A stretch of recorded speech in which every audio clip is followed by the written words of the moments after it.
Hello student, मैं ऋषि कुमार। आज का video increasing and decreasing functions पे होने वाला है।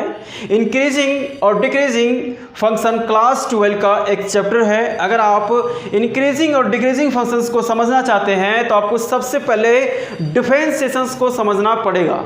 अगर आप डिफरेंशिएशन नहीं जानते हैं तो डिफरेंशिएशंस का आई बटन ऊपर आ रहा होगा, उसे हिट करके आप डिफरेंशिएशंस को देख लें, अच्छे से समझ लें। उसके बाद इस वीडियो लेक्चर में आएँ ताकि आपको इंक्रीजिंग और डिक्रीजिंग फंक्शन अच्छे से समझ में आए। इंक्रीजिंग एंड डिक्रीजिंग फंक्शन को समझाने से पहले मैं कुछ बेसिक टर्म्स को आपको पहले समझाना चाहूँगा। तो आइए सबसे पहले इन बेसिक टर्म्स को पहले समझ लेते हैं, जैसे dy by d x, slope, tangent of curve और अंतिम में m बराबर dy बाई डी एक्स कैसे होता है ये भी हम लोग जानेंगे। चलिए, क्लास 11 अगर आप पढ़े होंगे तो आपको पता होगा कि स्लोप को tan थीटा से डिफाइन किया जाता है। आइए स्ट्रेट लाइन एक लेते हैं और इसका स्लोप फाइंड करके देखते हैं क्या होता है। स्ट्रेट लाइन का मैं यहाँ पे एक इक्वेशन लिया हूँ, 2y minus 4x minus 4 is equal to 0। देखिए, जब भी आपके पास कोई स्ट्रेट लाइन आ जाए तो उस स्ट्रेट लाइन का स्लोप निकालने का एक तरीका होता है। तरीका क्या होता है? m बराबर होता है, m यहाँ पे स्लोप है, स्लोप को m से डिनोट करते हैं, तो m बराबर होता है minus coefficient of x divided by coefficient of y। आइए इस स्ट्रेट लाइन का स्लोप फाइंड करके देखते हैं क्या होता है। m बराबर minus coefficient of x। Coefficient of x यहाँ पे क्या है? x के बगल वाली संख्या को कोफिशिएंट ऑफ x बोलते हैं। तो इस इक्वेशन को देखिए, इस इक्वेशन में कोफिशिएंट ऑफ x क्या है? -4, तो आप लिखे -4। उसके बाद coefficient of y, coefficient of y बोले तो y के बगल वाला संख्या, y के बगल वाला संख्या 2, y के बगल वाला संख्या 2 है। फिर से एक बार देख लें, coefficient of x, coefficient of x इस इक्वेशन में क्या है? -4 है, तो -4 मैंने लिखा। उसके बाद coefficient of y, coefficient of y क्या है? 2 है, 2 मैंने लिखा। अब इसको सॉल्व कीजिए तो 4/2 मीन्स 2 आ गया। अब इसी इक्वेशन का हम लोग फर्स्ट डेरिवेटिव मीन्स डिफरेंशिएशन करेंगे, dy by d x find करेंगे। देखिए कैसे, 2y minus 4x minus 4 is equal to 0 है। हम यहाँ से 2y को अलग कर लेते हैं तो 4x प्लस 4 हो जाएगा, और इसी को बढ़ाते हैं तो y बराबर आ जा रहा है 2x प्लस 2। तो अब y बराबर 2x प्लस 2 का हम लोग करेंगे find dy by d x. तो dy बाई डी एक्स, अब y बराबर क्या है? देखिए y बराबर क्या है? y बराबर 2x प्लस 2। इसको आगे बढ़ाएंगे तो d2x divided by d x plus d2 by d x होगा। उसके बाद देखिए ये 2 कांस्टेंट है, 2 बार हो जाएगा तो d बाई डी एक्स हो जाएगा, और 2 जो है कांस्टेंट है तो कांस्टेंट का डिफरेंशिएशन 0 होता है, और ये 2 है, 2 इंटू और D x by d x का वैल्यू 1 होता है, तो ओवरऑल 2 आ गया। तो आप यहाँ पे देख पा रहे हैं कि d y by d x का वैल्यू जो है 2 है, और 2 देखिए स्लोप भी 2 के बराबर है। मीन्स ये 2 के बराबर क्या है? देखिए इस यहाँ पे आप समझ सकते हैं m बराबर क्या आया है? 2 आया है, और d y by d x भी 2 है और m भी 2 है। मीन्स अब आप यहाँ पे देख सकते हैं कि dy बाई डी एक्स जो है m के बराबर हो रहा है। dy by d x, dy by d x m के बराबर हो गया। मीन्स स्लोप जो है dy बाई डी एक्स के बराबर हो गया है। Means dy by d x क्या बताता है? स्लोप को बताता है। इस बात को आप ध्यान में रखें। ये वाला जो लाइन लिखे थे यहाँ पे मैं दिखा रहा हूँ कि dy by d x slope को बताता है। एक बार और मैं इसे समझाना चाहूँगा। देखिए आपका dy बाई डी एक्स 2 आया है, और 2 के बराबर देखिए 2 के बराबर m है, तो इस 2 के बराबर मैंने m रख दिया। Means dy by d x is equal to क्या आ गया? dy by d x is equal to आपका m आ गया। मतलब ये हुआ m क्या है? आपका स्लोप, और स्लोप के बराबर dy बाई डी एक्स है। इसका मतलब dy बाई डी एक्स क्या बताता है? स्लोप को बताता है। ये बहुत ही इंपॉर्टेंट इन्फॉर्मेशन है, इसको आप नोट करके रखें कि जब भी मैं बात करूंगा स्लोप का, जब भी बात करूंगा स्लोप का, तो आप dy बाई डी एक्स समझेंगे। चलिए अब next topic tangent of curve को समझ लेते हैं। टेंजेंट ऑफ कर्व मतलब किसी कर्व का टेंजेंट क्या होता है। आइए अब एक कर्व को ड्रॉ कर लेता हूं, और टेंजेंट ऑफ कर्व का मतलब क्या होता है इसे समझ ले पहले। टेंजेंट ऑफ कर्व का मतलब होता है कि कर्व के किसी एक बिंदु से जो रेखा गुजरती है उसे टेंजेंट ऑफ कर्व कहते हैं। अब मैं इस कर्व पे एक पॉइंट लेता हूं, एक बिंदु लेता हूं P, और बिंदु P से मैं एक रेखा को क्रॉस करवाता हूं। तो बिंदु P से जो रेखा क्रॉस की है इसी रेखा को बोला जाता है tangent of curve. Tangent of curve, यहाँ पे मैं नाम दे देता हूँ इस लाइन का, इस स्ट्रेट लाइन का AB। इस कर्व का भी मैं नाम दे देता हूँ, इस कर्व का नाम दे देता हूँ CD।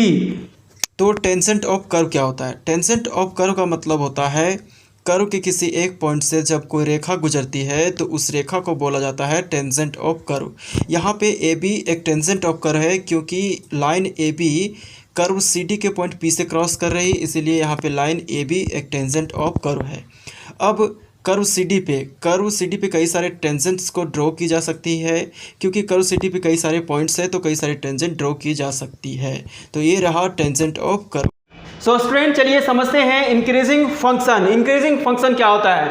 यहाँ पे मैं इंक्रीजिंग फंक्शन का डेफिनेशन लिखा हूँ, परिभाषा लिखा हूँ, आइए इसे समझते हैं। Let y is equal to f x be any function then the function f x is called increasing function if value of f x is increases when value of x increases. इसका क्या मतलब हुआ? इसका मतलब ये हुआ कि x का मान, x का वैल्यू बढ़ने के साथ साथ एफ एक्स का भी वैल्यू बढ़ने लग जाए तो एफ एक्स को कहेंगे इंक्रीजिंग फंक्शन। क्या कहेंगे? Increasing function. एक बार और समझे, x का वैल्यू बढ़ने के साथ एफ एक्स का भी वैल्यू बढ़े तो एफ एक्स को कहेंगे इंक्रीजिंग फंक्शन। जैसे x का वैल्यू मान लेते हैं कि 1 से 2 हुआ, 2 से 3 हुआ, तो x का वैल्यू क्या कर रहा है? बढ़ रहा है ना। और एफ एक्स का वैल्यू इसी के अकॉर्डिंग ऐसा कुछ मिले, जैसे 4 मिला, फिर 5 मिला, फिर 6 मिला, तो x का वैल्यू बढ़ने के साथ साथ एफ एक्स का भी वैल्यू बढ़ रहा है, तो ये फंक्शन जो होगा इस वक्त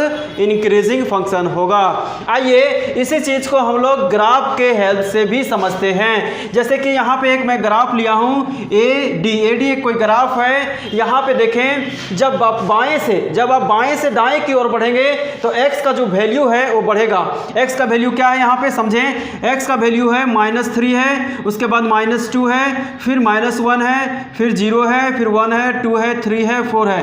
तो जब बाएं से दाएं बढ़ रहे हैं तो 3 से -2 हुआ, -2 से 1 हुआ, -1 हुआ, फिर 0, फिर 1, फिर 2, फिर 3, फिर 4। तो x का वैल्यू बढ़ रहा है। x का वैल्यू क्या कर रहा है? बढ़ रहा है। अब देखिए x का वैल्यू जब बाएं से दाएं जाते हैं तो बढ़ता है, और x का वैल्यू के बढ़ने के साथ फंक्शन का वैल्यू देखिए क्या हो रहा है। -3 पे इतना छोटा है फंक्शन, -2 पे इतना बड़ा हो गया, -1 पे इतना बड़ा हो गया, 0 पे अब इतना बड़ा हो गया, देखिए इतना बड़ा हो गया, फिर 1 पे इतना हो गया। धीरे धीरे क्या हो रहा है? फंक्शन का वैल्यू जो है वो बढ़ते जा रहा है जब x का वैल्यू बढ़ रहा है। फिर से समझे, देखिए x का वैल्यू बढ़ रहा है और फंक्शन का वैल्यू क्या हो रहा है? बढ़ रहा है। देख रहे हैं, इतना से इतना बड़ा हो गया, फिर इतना बड़ा से इतना बड़ा हो गया, तो फंक्शन का वैल्यू बढ़ रहा है, जिसके कारण अगर मैं इसे y is equal to f x function बोलूं तो ये जो फंक्शन है वो इंक्रीजिंग फंक्शन है। क्यों? क्योंकि x के बढ़ने के साथ फंक्शन का जो वैल्यू है वो बढ़ रहा है। यहाँ पे एक इंटरेस्टिंग बात है, आपको यहाँ मैं समझाता हूँ क्या, कि b से c जो है फंक्शन का वैल्यू बढ़ नहीं रहा। इस बात को नोटिस कीजिएगा, बहुत इंपॉर्टेंट लाइन है। देखिए b से c जो है फंक्शन का वैल्यू बढ़ नहीं रहा है, लेकिन घट भी नहीं रहा है। देखिए b से c में क्या है? 1 से 2। जब x का वैल्यू, ये जो x का वैल्यू है 1 से 2 के बीच मूव करता है, दौड़ता है, उस समय फंक्शन का वैल्यू नियत रहता है, कांस्टेंट रहता है। बस इतना ही रहता है, यही रहता है वैल्यू फंक्शन का, बस सेम कांस्टेंट रहता है। ये 1 पे जो है वही 1.1 पे होगा, वही 1.2 पे होगा, और 2 पर भी है। मतलब b से c तक का जो ग्राफ है मीन्स 1 से 2, x का वैल्यू जब 1 से 2 होता है तो फंक्शन जो है, फंक्शन का जो वैल्यू है कांस्टेंट होता है, मीन्स फंक्शन का वैल्यू यहाँ पे एक जैसा है। लेकिन एक बात यहाँ पे नोटिस करें, a से d में हम इस फंक्शन को कहेंगे कि दिस फंक्शन इज इंक्रीजिंग -3 से 4, इंटरवल -3 से 4 में इस फंक्शन को कहेंगे इंक्रीजिंग। यहाँ पे आप ये ना सोचेंगे कि सर b से c में तो इंक्रीज नहीं कर रहा है, तो सर b से c में डिक्रीज भी नहीं कर रहा है, तो आप इसको इंक्रीजिंग ही बोलेंगे। फिर से मैं बोल रहा हूँ कि ये जो फंक्शन है y is equal to f x -3 से 4 के बीच जितने भी x है उस x के वैल्यूज के लिए ये जो फंक्शन है ये d, ये आपका इंक्रीजिंग फंक्शन है। ऐसा ना सोचेंगे आप कि सर b से c में फंक्शन जो है वो इंक्रीज नहीं कर रहा है, तो डिक्रीज भी नहीं कर रहा है, इसलिए ये इंक्रीजिंग कहलाएगा।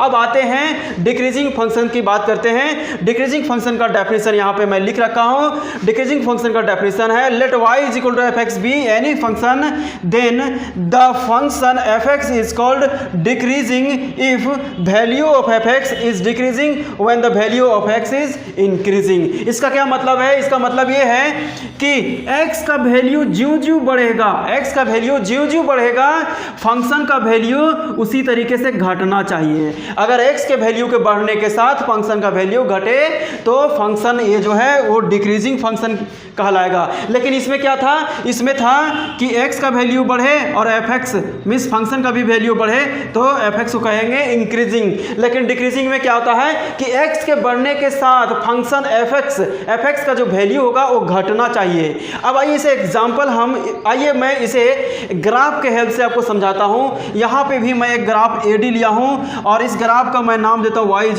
fx टाइप का कोई ग्राफ है। यहाँ भी देखें, जब आप बाएं से दाएं की ओर जाएंगे तो x का वैल्यू क्या होगा, -3। देखिए x का वैल्यू यही आपका है, x का वैल्यू ये सारा -3 है, -2 है, -1 है, 0 है, फिर 1 है, फिर 2 है, फिर 3। मीन्स x का वैल्यू यहाँ पे क्या हो रहा है, x का वैल्यू क्या बढ़ रहा है। ये तो आपको पता चल गया, -3 से 2 गए, फिर -2 से 1 गए, फिर 0 गए, तो x का वैल्यू बढ़ रहा है। अब देखिए जैसे जैसे हम x का वैल्यू को बढ़ाते हैं फंक्शन का जो वैल्यू है वो क्या होता है, चलिए इसको देखते हैं। देखिए -3 पे फंक्शन इतना बड़ा है, इतना बड़ा है, देखिए इतना बड़ा फंक्शन है, और -2 पे फंक्शन थोड़ा सा छोटा हो गया, और -1 पे फंक्शन और भी छोटा हो गया, और 0 पे फंक्शन और छोटा हो गया, 1 पे और छोटा हो गया। उसके बाद देखिए 1 से 2 के बीच में जो फंक्शन है वो एक जैसा है, बढ़ रहा नहीं घट रहा है, कांस्टेंट हो गया। वहीं फिर 2 के बाद जो है फंक्शन घटने लग गया, देखिए छोटा छोटा होने लग गया। मतलब यहाँ पे हम ये कह सकते हैं कि सर -3 से जब 3 की ओर जाते हैं, जब x आपका -3 से 3 रहता है तो फंक्शन का वैल्यू लगातार घटता है, इसीलिए ये जो फंक्शन है वो डिक्रीजिंग हो गया। यहाँ भी आप यहाँ पे नोटिस करें कि ये जो b से c है, यहाँ पे मैं आपको समझा रहा हूँ। देखिए यहाँ पे ये जो आपका b है, ये आपका b है, और ये c है, यहाँ पे आपका 1 था, ये आपका 2 है। तो b से c में फंक्शन जो है वो कांस्टेंट है। यहाँ पे आपको पता नहीं चल रहा होगा कि फंक्शन जो है वो कैसे डिक्रीज कर रहा है, तो यहाँ पे इंक्रीज भी तो नहीं कर रहा है। सेम लॉजिक यहाँ पे जो है 1 से 2 में फंक्शन इंक्रीज भी तो नहीं कर रहा है, इसीलिए हम a से d में ये जो फंक्शन है, ये फंक्शन जो आपका मैं यहाँ पे लिया हूँ a से d तक का, वो फंक्शन जो है वो डिक्रीजिंग फंक्शन होगा, वो डिक्रीजिंग फंक्शन होगा। -3 से 3 में डिक्रीजिंग फंक्शन होगा। याद रखें यहाँ पे b से c में फंक्शन इंक्रीज नहीं कर रहा लेकिन डिक्रीज भी नहीं कर रहा, इसीलिए हम थ्रू आउट इसको कहेंगे इंक्रीजिंग फंक्शन। तो याद रखेंगे कि x के बढ़ने के साथ fx का वैल्यू जो है वो घटने लग जाए तो फंक्शन को कहेंगे डिक्रीजिंग फंक्शन। स्टूडेंट आपको दो तरीके की और भी फंक्शन देखने को मिलेंगे, जैसे कि स्ट्रिक्टली डिक्रीजिंग फंक्शन और strictly increasing function. Strictly decreasing function और स्ट्रिक्टली इंक्रीजिंग फंक्शन क्या होता है, इसको मैं समझाने के लिए एक ग्राफ लेता हूं। इस ग्राफ के हेल्प से आपको मैं समझाता हूं। एक ग्राफ है x² = y, जो कि एक पैराबोला है, और इसका ग्राफ मैं यहाँ पे ड्रॉ किया हूं। इस ग्राफ को देखें, आप इस ग्राफ को देखेंगे तो आप पाएंगे कि इस ग्राफ का दो पार्ट है, दो हिस्सा है। एक y(y) के बाएं साइड है और y(y) के दाएं साइड है। y(y) के बाएं साइड जो ग्राफ है AO है, और y(y) के दाएं साइड जो ग्राफ है OB है। तो यहाँ पे इस ग्राफ का दो हिस्सा है। और एक और बात, बाएं साइड में आपका x <0 होगा, क्योंकि बाएं साइड में जो है OX' है। OX' क्या है, नेगेटिव होता है x, तो x <0 का मतलब हुआ नेगेटिव। और OX क्या है, पॉजिटिव x एक्सिस, और पॉजिटिव x एक्सिस में x बड़ा होता है, पॉजिटिव होता है, तो x > 0 मीन्स पॉजिटिव। चलिए यहाँ पे मैं दो केस लेता हूँ। केस 1 जब x <0। अब x <0 में मैं क्या करता हूँ कि OX' में x का वैल्यू लेता हूँ, जैसे -3, -2, -1, अपने आर्बिट्री नंबर मैं ले रहा हूँ, कोई सा भी नंबर ले लेता हूँ, तो -3। अब देखिए -3 पे फंक्शन का वैल्यू क्या होगा, आपके पास x² ये फंक्शन है, x² = y। अब x बराबर -3 पे निकालें तो -3 का होल स्क्वायर = y, तो 9 = y। मिस y का वैल्यू, मिस y क्या आपका फंक्शन, तो फंक्शन का वैल्यू क्या आ गया 9। तो -3 पे 9 आया, -2 पे उसी तरीके से -2 पे निकालेंगे तो 4 आएगा, और -1 पे 1 आएगा। अब यहाँ पे आप नोटिस करें, देखिए जब -3 से -2 जाते हैं और -2 से -1 गए, मीन्स x का जो वैल्यू है यहाँ पे क्या हो रहा है, समझिएगा, गौर से समझिएगा, x का वैल्यू क्या हो रहा है, बढ़ रहा है। देखिए जब आप ऐसे मूव करते हैं, देखिए -3 से 2, -3 से 2 और -2 से 1, तो x का वैल्यू क्या कर रहा है, बढ़ रहा है। और x का वैल्यू बढ़ रहा है और साथ ही साथ यहाँ पे नोटिस करें फंक्शन का वैल्यू क्या हो रहा है, जब -3 है तो 9 है, -2 है 4 है, -1 है तो 1 है। मीन्स जैसे जैसे बढ़ेंगे -3 से x का वैल्यू जैसे जैसे बढ़ाएंगे फंक्शन का वैल्यू घटने लग गया। देखिए फंक्शन का वैल्यू क्या हो रहा है, घट रहा है।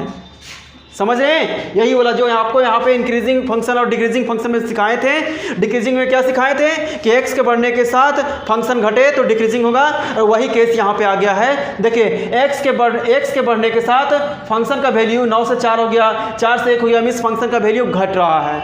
मीन्स x के बढ़ने के साथ फंक्शन का वैल्यू घट रहा है। ये कैसा केस है, ये केस है डिक्रीजिंग फंक्शन का।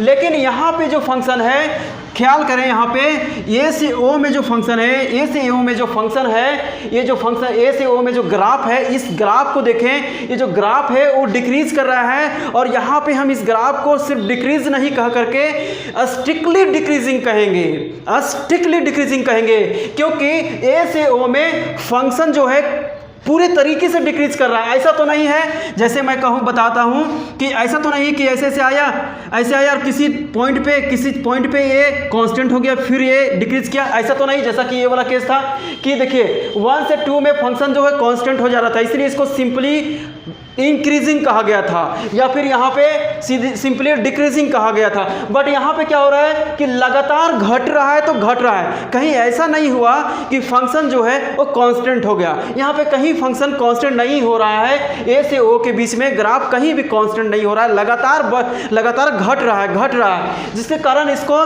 स्ट्रिक्टली डिक्रीजिंग फंक्शन बोलते हैं। तो ख्याल रखें कि ए से ओ में जो फंक्शन है वो यहाँ पे स्ट्रिक्टली डिक्रीजिंग फंक्शन कहलाएगा। अब बात करते हैं सेकंड केस को, x ग्रेटर देन 0 को। जब x ग्रेटर देन 0 है तो हम बढ़ेंगे 1 2 3 इस तरीके से आगे बढ़ेंगे। देखिए यहाँ पे मैं नंबर लिया 1 2 3। अब 1 2 3 1 पे हम फंक्शन का वैल्यू फाइंड करके देखते हैं। आपका फंक्शन क्या है, y = x² आपका फंक्शन है, और x = 1, x = 1 पे फंक्शन का वैल्यू क्या होगा, तो y = 1 का स्क्वायर करेंगे तो 1 आ गया। तो मीन्स 1 पर फंक्शन का वैल्यू 1 आया, उसी तरीके से 2 पे 4 आएगा और 3 पे 9 आएगा। अब देखिए जैसे आप ओ एक्स की ओर बढ़ते हैं, इधर ऐसे बढ़ते हैं, मीन्स x को बढ़ाते हैं, तो यहाँ पे 1 से 2 बढ़े, 2 से 3 बढ़े, मीन्स x आपका क्या हो रहा है, बढ़ रहा है। x बढ़ रहा है 1 से 2, 2 से 3, मीन्स x बढ़ रहा है। और फंक्शन का वैल्यू क्या हो रहा है, 1 से 4 हो जा रहा है, 4 से 9, और फंक्शन का भी वैल्यू बढ़ रहा है, फंक्शन का भी वैल्यू क्या हो रहा है, बढ़ रहा है। और x बढ़ने के साथ फंक्शन का वैल्यू बढ़े तो अभी आपको बताए हैं कि फंक्शन को कहेंगे इंक्रीजिंग फंक्शन। लेकिन यहाँ पे हम लोग इंक्रीजिंग नहीं, स्ट्रिक्टली इंक्रीजिंग कहेंगे। कारण क्या है कि ओ से बी में x तो बढ़ रहा है, साथ ही साथ fx भी बढ़ रहा है, और ऐसा बढ़ रहा है कि पूरे लगातार बढ़ रहा है। ऐसा कहीं नहीं है कि सर कुछ दूर तक बढ़ा और कुछ दूर के बाद फंक्शन कांस्टेंट हो गया, इस तरीके से कांस्टेंट हो गया, ऐसा नहीं सर। यहाँ पे जो ग्राफ है ओ से बी में जो ग्राफ है वो लगातार बढ़ रहा है लगातार। कहीं ऐसा नहीं हुआ कि सर कुछ दूर गया, ऐसे गया और फिर ये कांस्टेंट हो गया फिर बढ़ा, ऐसा तो नहीं है। ये सर पूरे तरीके से लगातार इस तरीके से कंटिन्यूअसली बढ़ रहा है, इसीलिए इसको स्ट्रिक्टली इंक्रीजिंग फंक्शन बोलेंगे। तो ऐसा ग्राफ रहे तो आप कहेंगे स्ट्रिक्टली इंक्रीजिंग फंक्शन। तो ये रहा इंक्रीजिंग फंक्शन और स्ट्रिक्टली इंक्रीजिंग, डिक्रीजिंग और स्ट्रिक्टली डिक्रीजिंग फंक्शन। तो स्टूडेंट अब तक हम लोग सीख चुके हैं इंक्रीजिंग फंक्शन क्या होता है, डिक्रीजिंग फंक्शन क्या होता है, स्ट्रिक्टली इंक्रीजिंग फंक्शन क्या होता है, स्ट्रिक्टली डिक्रीजिंग फंक्शन क्या होता है। अब हम लोग सीखने वाले हैं कि इंक्रीजिंग और डिक्रीजिंग फंक्शन के क्वेश्चन को सॉल्व करने के लिए जो थ्योरी इस्तेमाल होता है उस थ्योरी को समझने वाले हैं। और उस थ्योरी को समझने के लिए मैं यहाँ पे y = fx का एक ग्राफ लिया हूँ। इस ग्राफ का 2 पार्ट में ले रहा हूँ, एक mw के बाएं साइड, दूसरा है mw के दाएं साइड। mw के बाएं साइड में sm ग्राफ है और दूसरा mw के दाएं साइड में mt ग्राफ है। चलिए फोकस करते हैं हम लोग sm ग्राफ पे।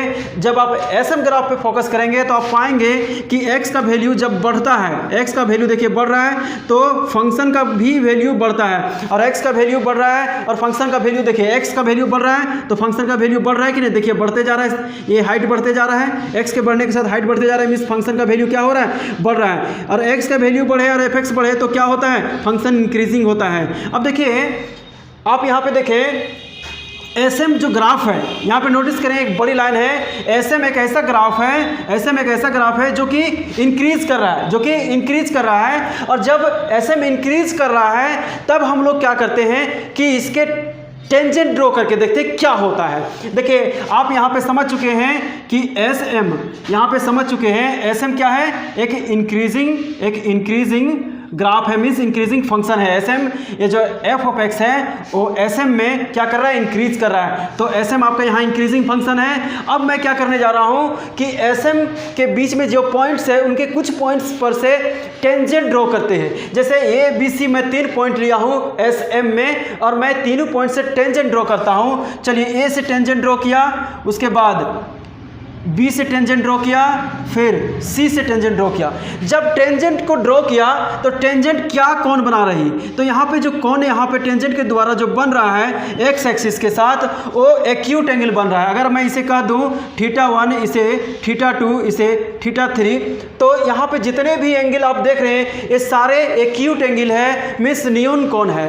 तो आप यहाँ समझें एसएम में 3 पॉइंट लिए हैं, आप कोई और भी पॉइंट लेकर के टेंजेंट ड्रॉ कर सकते हैं। जितने भी टेंजेंट एसएम में आप ड्रॉ करेंगे सब का एंगल जो होगा वो एक्यूट ही बनेगा। अब देखिए यहाँ पे नोटिस किया, बहुत ही अच्छे इंफॉर्मेशन हम लोग के पास आ रहा है कि जब हम टेंजेंट ड्रॉ किए ए बी सी, ये 3 पॉइंट से जब टेंजेंट ड्रॉ किए तो वो एक्यूट एंगल बना रहा है। और मैं बताऊं कि एक्यूट एंगल जब बनाता है, कोई सा भी लाइन जब एक्यूट एंगल बनाता है तो उसका जो स्लोप होता है वो पॉजिटिव होता है। इसको मैं समझाता हूं कि कैसे पॉजिटिव होता है। देखिए थीटा जब 0 से 90 डिग्री के बीच हो, थीटा जब 0 और 90 डिग्री बीच हो तो उसको एक्यूट एंगल बोलते हैं, हिंदी में न्यून कोण बोलते हैं। अब 0 और 90 डिग्री के बीच कोई सा भी दो एंगल ले लेते हैं, 30 और 60, 30 60 0 और 90 डिग्री के बीच में है और 30 60 एक्यूट एंगल है। चलिए अब देखिए हम 30 पे स्लोप निकाल के देखते हैं। 30 पे स्लोप निकालें तो 1/√3 आया और 60 पे भी स्लोप निकालें तो क्या आया, √3 आया। तो दोनों का जो स्लोप है वो 0 से बड़ा है, मीन्स पॉजिटिव है। 1/√3 0 से बड़ा है, √3 भी 0 से बड़ा है। मतलब जब टेंजेंट एक्यूट एंगल बनाता है उस समय उसका स्लोप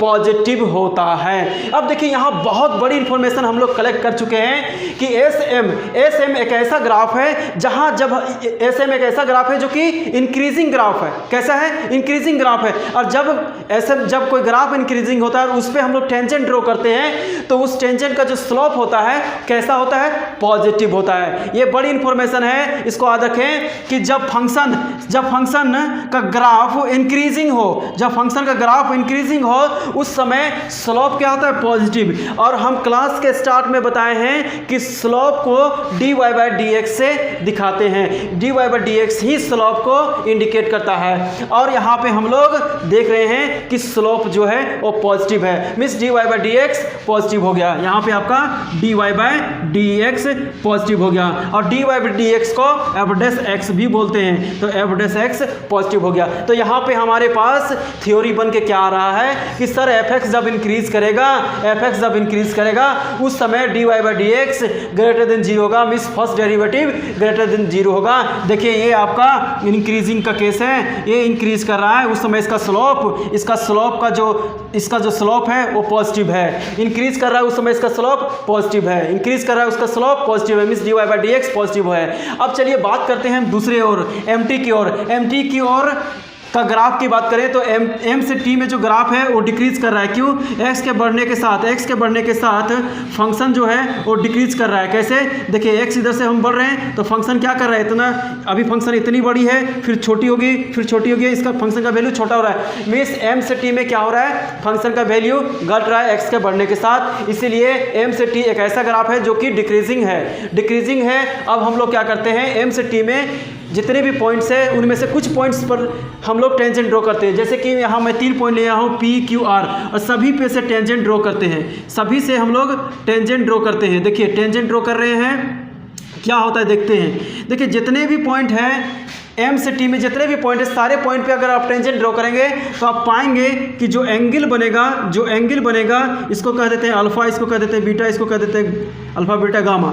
चलिए जितने भी एंगल बनेगा एम से टी में जितने भी पॉइंट्स हैं उन सारे पॉइंट्स से अगर आप टेंजेंट ड्रॉ करेंगे तो सारे टेंजेंट का जो कोण एक्स एक्सिस के साथ बनाएगा वो ऑब्ट्यूज एंगल बनाएगा। अब जब कोई ऑब्ट्यूज एंगल, जब कोई टेंजेंट ऑब्ट्यूज एंगल बनाता है तो उसका स्लोप जो होता है वो नेगेटिव होता है। कैसे, आइए समझिए। देखिए थीटा जब 90 और 180 के बीच होगा तब वो ऑब्ट्यूज होगा, मींस अधिक कोण होगा, हिंदी में अधिक कोण बोलते हैं। अब देखिए 90 और 180 के बीच में 135 आता है, 135 ले लिया हूँ, 150 भी 90 और 180 के बीच आता है, ले लिया। अब देखिए 135 पर हम स्लोप निकालते हैं तो 135 पे -1 आया और -1 0 से छोटा हो गया, और 150 पे हम स्लोप निकालें तो -1/√3 और -1/√3 भी क्या हो गया, 0 से छोटा। इसका मतलब ये हुआ कि जब थीटा का मान, जब थीटा ऑब्ट्यूज होगा तो उसका स्लोप जो होगा क्या होगा, नेगेटिव होगा। इसीलिए m बराबर tan थीटा लेस देन 0 जब थीटा ऑब्ट्यूज होगा। और यहाँ पे थीटा क्या है, ऑब्ट्यूज है। मीन्स ये जो एक ऐसा टेंजेंट है जिनका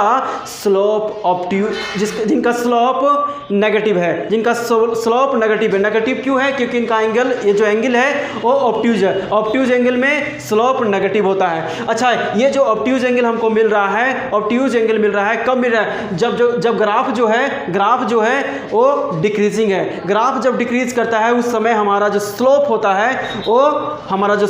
है वो लेस देन 0 होता है, मींस नेगेटिव होता है। इसीलिए थ्योरी आया है when fx is decreasing dy/dx means slope क्या हो जाएगा आपका, लेस देन 0, मींस नेगेटिव हो जाएगा। मींस dy/dx आपका लेस देन 0 हो गया, means f dash x less than 0 हो गया। एक बार और समझ लीजिए, m से t में फंक्शन जो है वो डिक्रीज कर रहा है, और जब फंक्शन डिक्रीज कर रहा है तब आप टेंजेंट ड्रॉ करते हैं तो उसका जो स्लोप होता है वो नेगेटिव होता है, मींस dy/dx नेगेटिव होता है। इसीलिए कहा जाता है जब फंक्शन डिक्रीज करेगा उस समय f dash x less than 0 होगा। तो यही है इंक्रीजिंग एंड डिक्रीजिंग फंक्शंस की थ्योरी, कि जब फंक्शन इंक्रीज करेगा उस समय हम लोग f dash x greater than 0 करेंगे, और फंक्शन जब डिक्रीज करेगा तो f dash x less than 0 करेंगे। तो स्टूडेंट आज की वीडियो में बस इतना ही। अगले वीडियो में हम लोग इसके क्वेश्चंस को सॉल्व करेंगे।